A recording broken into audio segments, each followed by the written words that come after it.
here's the thing, and sometimes we don't recognize it. The devil is okay with you doing the right thing as long as you do it the wrong way. Anytime we trip and fall, ever, it's embarrassing. The first thing we do is look around to see who saw, right? We're just like, oh, no. Because whether we want to or not, we care about what other people think of us. We want to impress them, especially if we feel like they've doubted us or not believed in us. That's a profoundly human impulse. But it's also a particularly insidious one because when people doubt us, we tend to believe them. We start to worry, like if they didn't think I'm good enough, maybe I'm not good enough. If he didn't think I'm worth loving, maybe I'm not worth loving. If she didn't think I have anything to offer, maybe I don't have anything to offer. And when we find ourselves in that place where we're trying to prove something to everybody around us, doubting the truth about ourselves, we get tempted to chase validation and affirmation outside of the identity God says he's given us. And you guys, that's one of the devil's greatest strategies for derailing our lives and our futures. Identity is far more powerful than most of us recognize, and Satan knows that. But the thing is, the enemy can't steal the identity God gave you. So instead, he'll constantly try to make you forget it. That's what he did with Jesus in Matthew chapter 4. If you have a Bible or a Bible handy, you can crack it open to the book of Matthew chapter 4. As you're turning there, just a little bit of context. This morning we're in week 2 of a series called A Fork in the Road, where we're taking a look at this moment in Jesus' life where he faced a few different temptations. Because the way he responded to that gives us kind of a powerful roadmap for how to deal with decision points and temptation points in our own lives.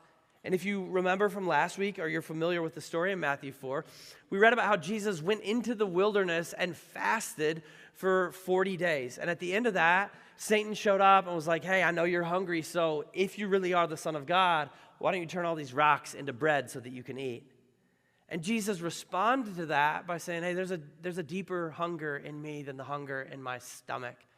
I'm not weak because food's been withheld from me. I'm strong because I killed off the craving you want to use to control me, and I'm connected to the heart of the Father, which means I don't need to take the shortcut that you just offered me at this fork in the road.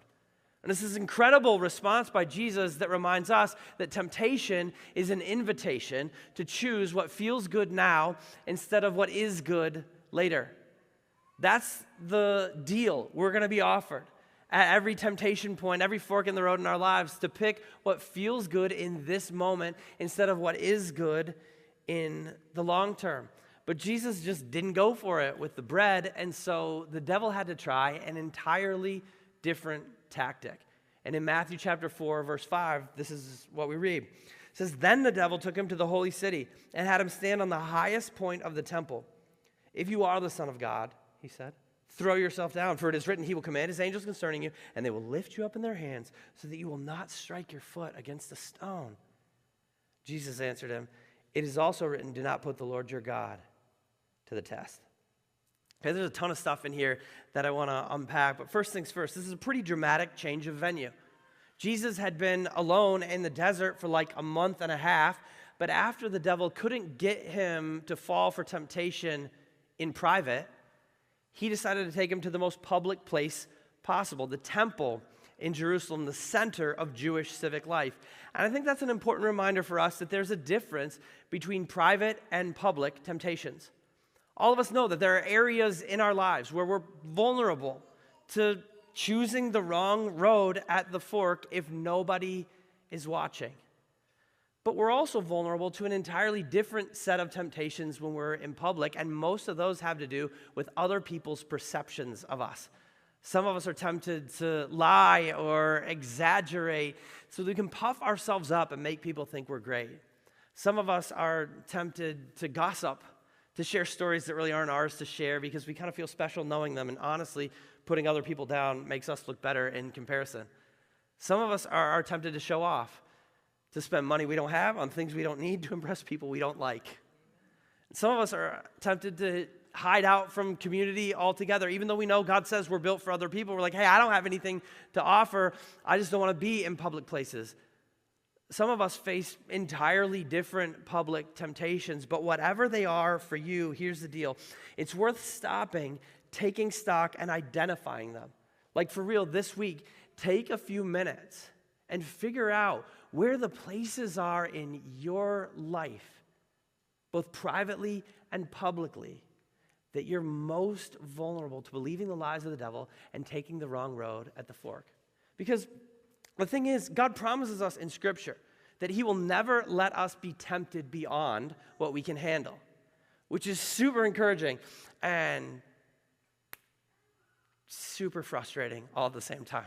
It's encouraging because it means anytime you come to a fork in the road, you have the ability inside you to choose the right way. It's frustrating because it means every time you didn't, it's your fault. Like, I love you, but it's your fault. And so, that's real, but I think part of the thing that makes us susceptible to temptation is less about our strength. Like, we had the strength to stand up under it and we didn't. It's less about that than it is about our level of surprise. Like, sometimes if you don't see it coming, it just gets you in a way that it wouldn't if you had stopped and been conscious of the ways in which you're vulnerable to temptation. And I think it kind of works like this. Let me illustrate. I have 30 pounds attached to a dip belt here. Now, if I invited somebody up here, I was like, James, can you come up just right in front of the stage real quick? James lifts weights. Not heavy ones, like 2.5 pounds at a time. But if I threw this over your neck, do you think you could hold it? It actually matches really well with your outfit. Do you think you could hold this up? No. See, I disagree. Oh, okay. I disagree. See? Nailed it. Oh my God, he's standing. Yeah, give him a hand. You look good. All right, thanks.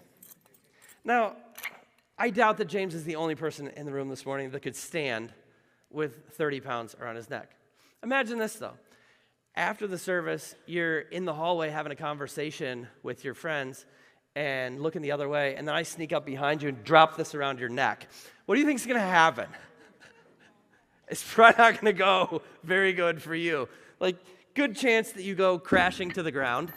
Or at least, if you're middle-aged or older like me, you're going to the physical therapist or a chiropractor after that to get things back in place.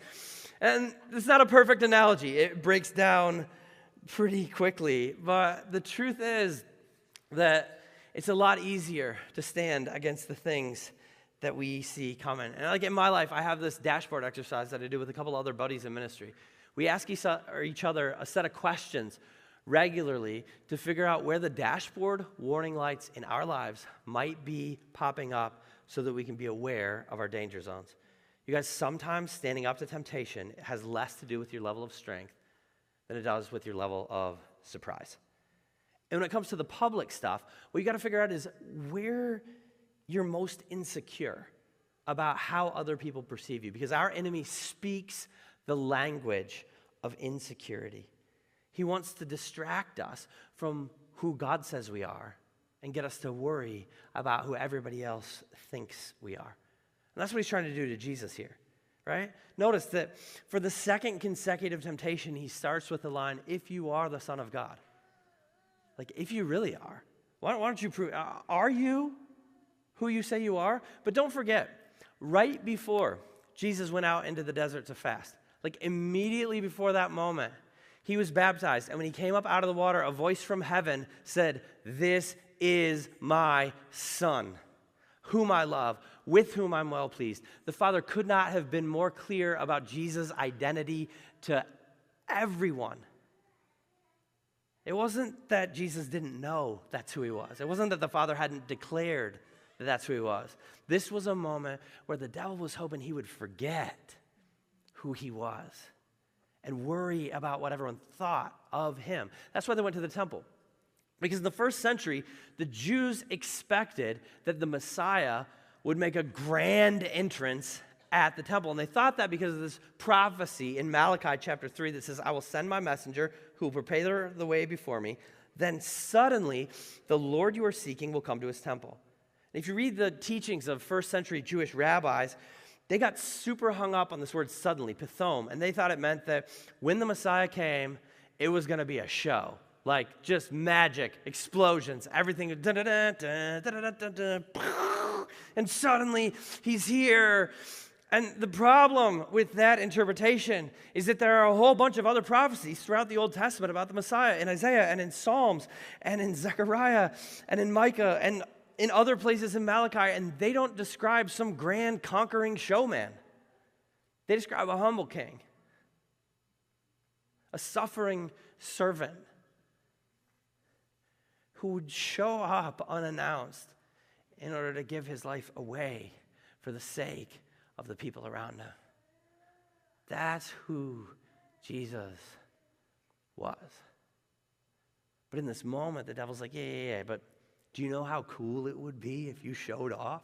Like, everybody's waiting for that anyways. Like, here's Jerusalem, here's all the people. If you jump off this thing and you stick the landing, do you know how amazing that they're all going to know you're the Messiah? They're waiting for the Messiah to do that. Then they'll all follow you and they'll all believe in you. Like, go viral, man. Why not? And it might seem weird to think that the devil is asking Jesus to say and prove he's the Messiah. Kind of seems antithetical to the devil's mission, doesn't it? But here's the thing, and sometimes we don't recognize it. The devil is okay with you doing the right thing as long as you do it the wrong way.